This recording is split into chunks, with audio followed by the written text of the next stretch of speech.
We headed up to Grant's Endurocross track, and we took Wade Young. We had the privilege of riding with him this weekend.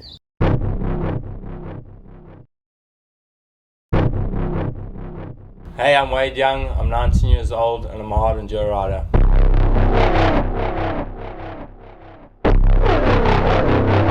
I started riding at the age of 8. I lived on a farm, so I began there. From all my friends riding on the farm, I eventually they're a lot older and bigger than me, and so yeah, always trying to catch up to them, and then I began racing, and then yeah, here I am today.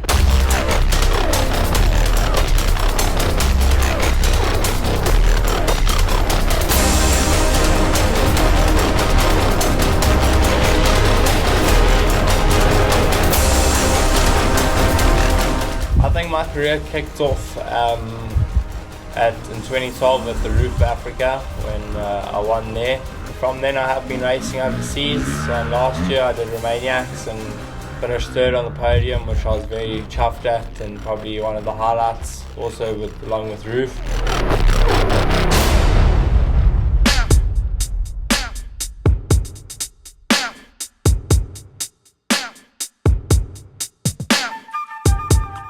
I think the concept of the journey to the roof was pretty good. It's nice for outsiders to see the guys going into a big race, and what it requires, as I know Grant, Tim and Warwick have put a lot of effort in, and they've all been training hard. They've got the right coach for getting fit and strong, and their mindset for the roof.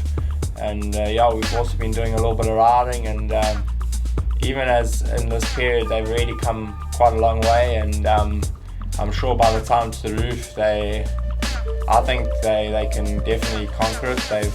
They keep going the way they are with the hard work and that, and dedication, and yeah, hopefully they finish.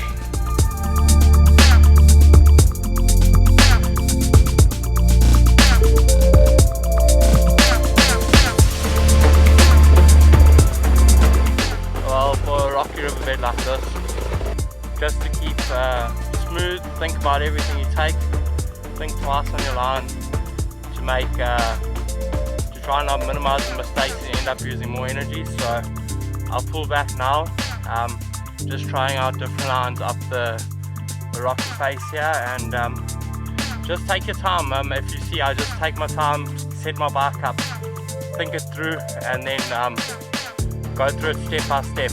By doing this, I'm saving energy, I'm getting the time to get my breath back a little bit, and then yeah, just riding it through.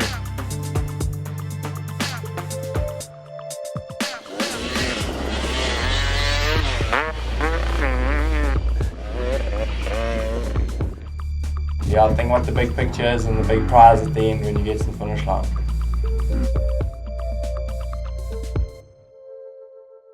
As usual, we head down to Thompson's Bay this month for some training with Tyron White.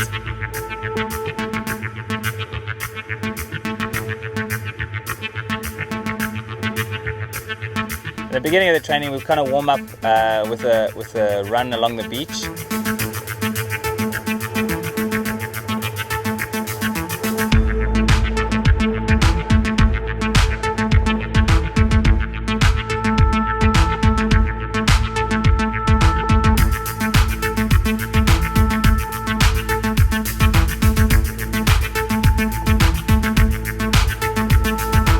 We're going to be doing some swim runs, which is really good because you go from a lying down position to a standing position. You get the blood moving through the body, so I think it's going to be a good session for the guys, and get them ready for the week ahead.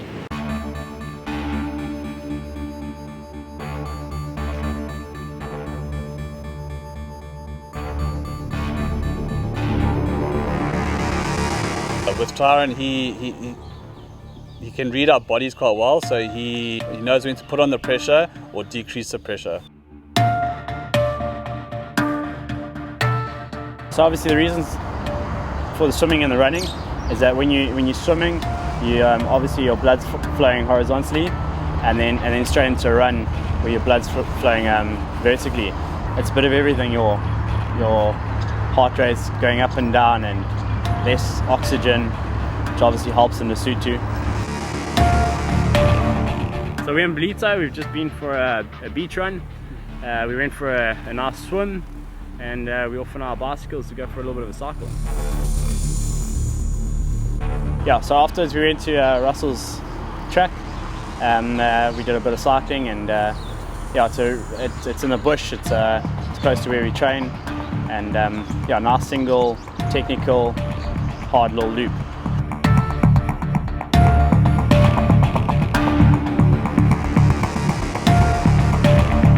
We had a good time until Warwick took the camera out of my hands and decided to do a backflip over me and my bike.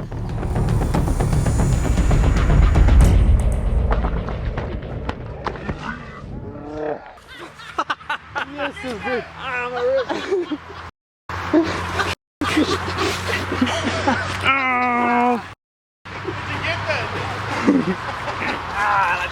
Wrapped around the fucking So it's pretty painful. That's gonna be tough. We're gonna sweat. So we're heading up to the Drakensberg this weekend. We're going to do a little ride with Jason from NS Racing. And what can we expect, AJ? Yeah, no, we're gonna go up and we're gonna go ride the routes for Drakensberg Challenge, which we're having in November. We're gonna do Saturday and Sunday's route. So just to make sure GPS and everything's all working lacquer, and yeah, we expect some cool riding, awesome stuff, bit of everything, hills, downhills, rocks, rivers, yeah, a whole lot. It's gonna be awesome. The scenery in the berg is absolutely amazing. The mountains you get to see, and the different passes you go up, it's absolutely incredible.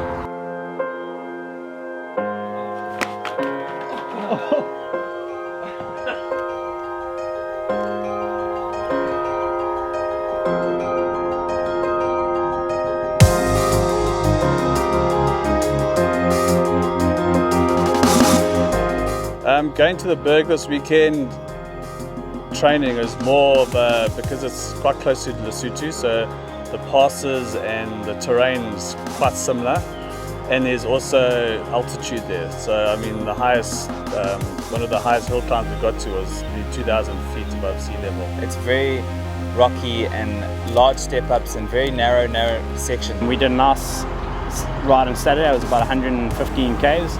It's obviously a big wake-up call for us, more especially myself. It's long. It's, you know, you're spending 11 hours on the bike. It's tough riding, dangerous. I had a bit of a crash on the Saturday, so I was in a bit of pain. And luckily I had the guys there to kind of motivate me and finish the loop. What's happening there? Not a lot. I'm just stuck in between two rocks and I can't get over it. Tim had a bit of a crash a little while ago, and his wrist still isn't fully healed. So in the beginning of the ride, he was taking a bit of strain with his wrist, and yeah, he had to pull out halfway through the loop. Just loading for Saturday's loop. It's about 70 k's, and it's the harder of the 2 days. It's gonna be pretty tough. What's happening with Tim? Tim, he's unfortunately he didn't take his teaspoon of cement this morning.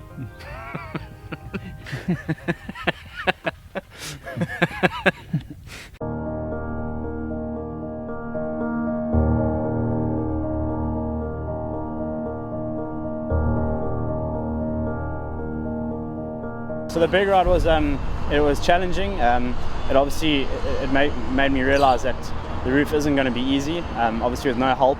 Warwick hit a bit of a wall, and we pushed him through. He wanted to turn back and go back to the lodge. Yeah, just mentally, you know, when you're tired, you can't afford to give up.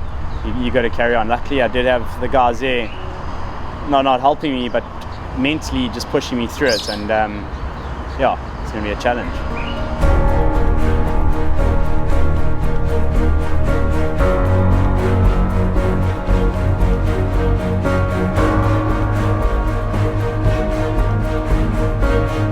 But yeah, he continued with us, which, you know, end of the day is the better thing to do.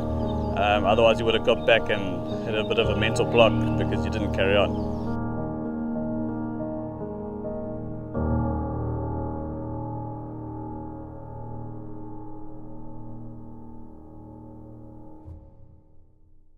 Follow us on Facebook, Jttr, and we'll see you on the mountains in Lesotho.